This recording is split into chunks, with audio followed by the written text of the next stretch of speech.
So, yan guys, nag-prepare na ako ng chicken soup. Ayan. Kahit na ako, sabaw-sabaw lang ako. Kay Lola na yung karne kasi need ni Lola ng meat. So, ayan.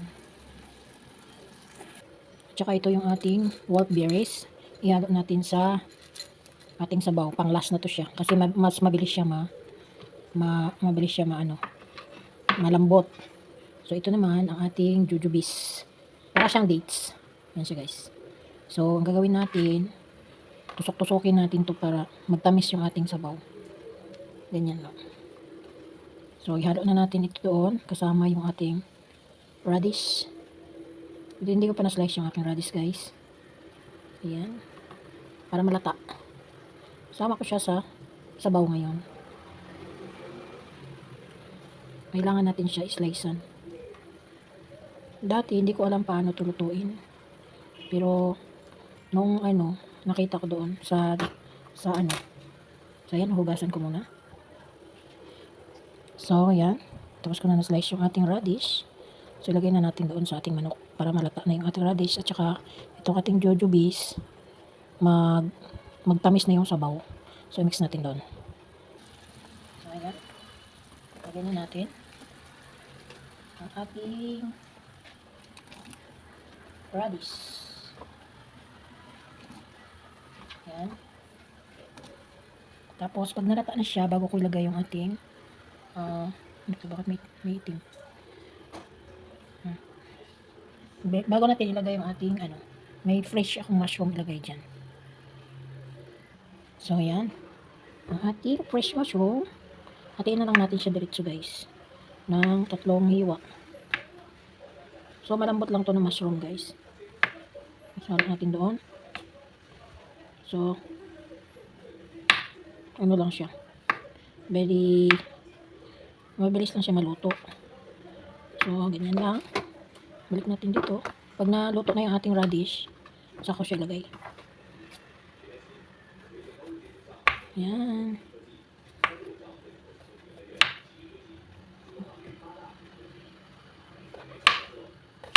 Parang malaki. So, ito yung ihalo natin doon. Pag naluto na yung radish natin.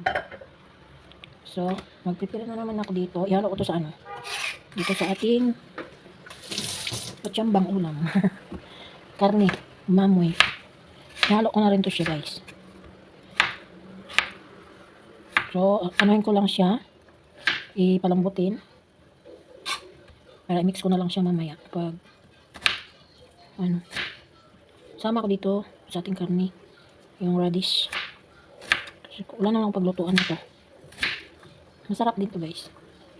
Dito ko rin natikman sa kanila. Na ihalo nila sa karne.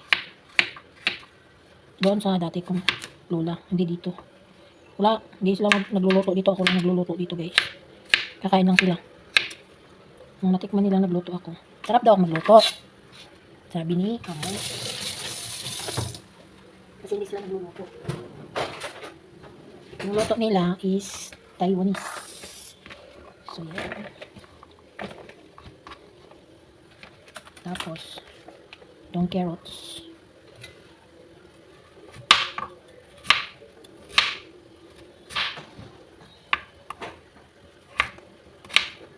Para maraming gulay. Mahilig kami sa gulay.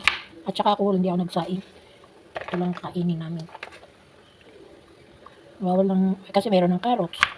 Ay, may carrots. Patata. So, diba?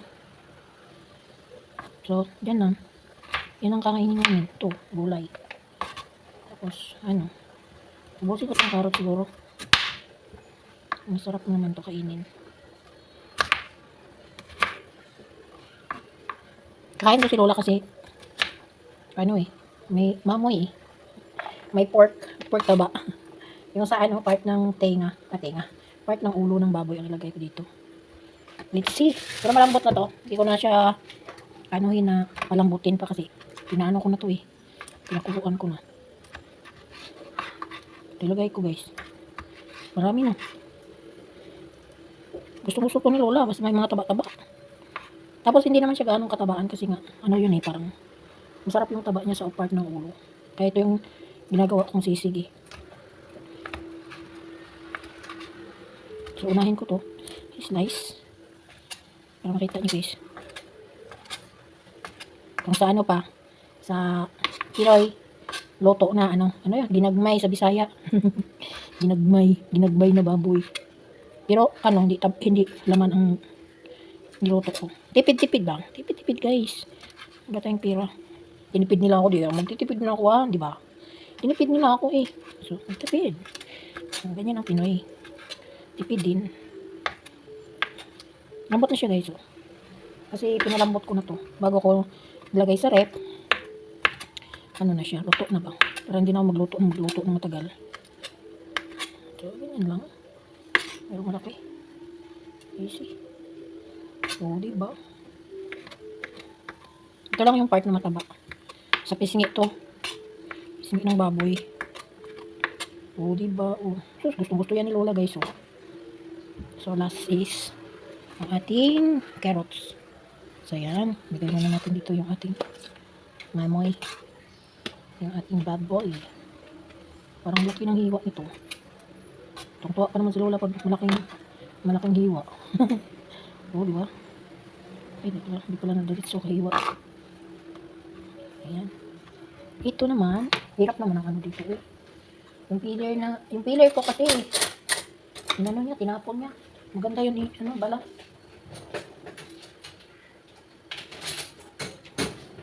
Pinalitan niya ako ng, hindi makadulot.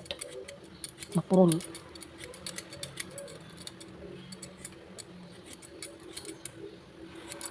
Nibigay niya dito sa akin guys, yung mga luma-luma niya. Yung mapurol na ba. Tapos yung akin na mumurahin, tinapon niya guys. Kasi nga mumurahin. Pero matulis yun. Pero itong amo ko pakialaman ang gamit ni Wailaw.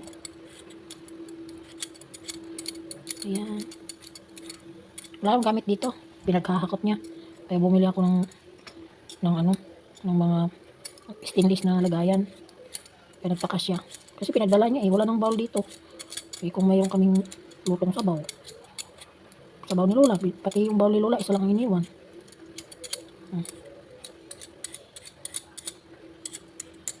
Nahiya siguro. Nagdala ng cup, yung bowl na, yung mabasag ba, na kristal. Yun, pinaglabas niya. Hindi ko naman ginagamit kasi sobrang liit naman. Minsan kay Lola, lagyan ko ng sabaw, ulam. Pati plato. Pinagdadala lahat. Kaya nagbili ako ng plato ko. Ang klaseng amo, no?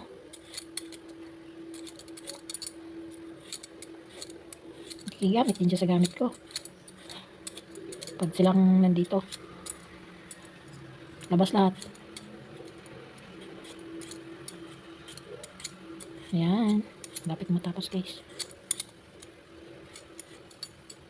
Bait naman sila pero yun nga lang. Turipot.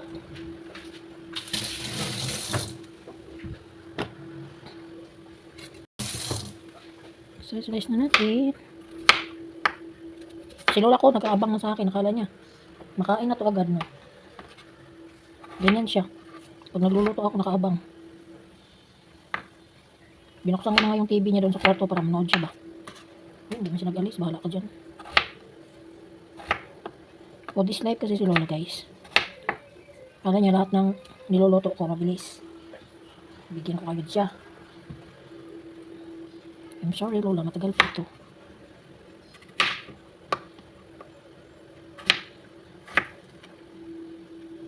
Sabi ni Lola, sarap yan yung pinagluluto niya ngayon, masarap yan Yan. Happy tummy ako ngayon mamaya, sabi niya. Sa isip niya, no? Yan sa isip ni Lola ngayon. Happy tummy ako mamaya niyan. Ang daming luto, sarap.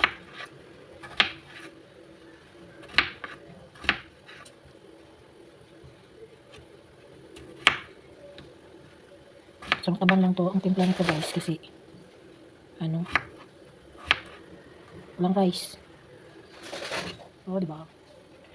Dami na yan. Tapos meron tayong nagato ko nito itlog with spinach. Ito yung spinach natin. Ayan ko muna guys. Hugasan ko muna. So, yan yung ating spinach. Lagyan natin ng itlog. Ayan siya guys. So, mabilis lang tulutuin guys. Mikos-mikos na yan. Tapos lagyan ng toppings ng itlog.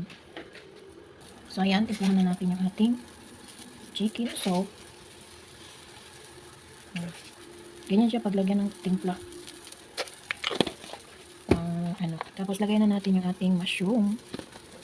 So, yan. Lagay na natin. Tsaka uli na yun ang ating wolfberries. Lutuin lang natin tong lambot na yung ating yung radish. So, malambot na rin yung aking manok. Lalabas na yung buto pag kakainin ni Lola. Yan. Diba? Sarap ng aming sabaw. So, yan. Nilagyan ko ng paminta guys. Hindi ko lang napakita. Ayan. Dahil nahanan natin yung apoy kasi lalabas yung sabaw.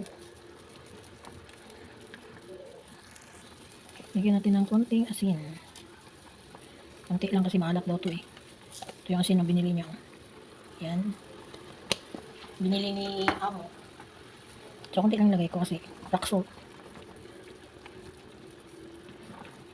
Baka maalat. Kasi tumabang siya, parang nagpunta yung alat dito sa sa radish. Tumabang yung sabaw.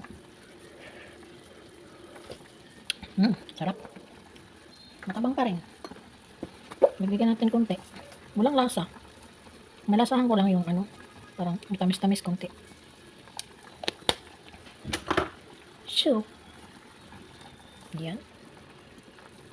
Lamutin ko lang saglit tong ating mushroom. Tapos, bago ko ilagay yung wolfberries. Lagyan ko ng asin, guys. Pakulo ako ng radish para maluto. I-toppings ko na lang siya mamaya sa ating pachang na ulam. At ayan, luto na yung ating mushroom. So, lagyan na natin tong wolfberries. Ayan. Matamis-tamis na yung ating sabaw niyan, guys. Yeah! Done cooking na sa first menu. So, second menu na naman tayo, guys. Sarap. Tamis. So, patayin na natin. Tsaka takpan. Para hindi lumamig. So, ayan. Kulot na siya, guys. Lagay ko na itong radish. Radish muna. Sa sunod nito, pag naluto na yung radish, spinach na naman ang pakuluan ko dito. So, ayan. Kailangan ko siya saglit. Para magsabay siya sa kalambot sa sa ating carrots. Kasi gusto ko na malambot itong ating radish.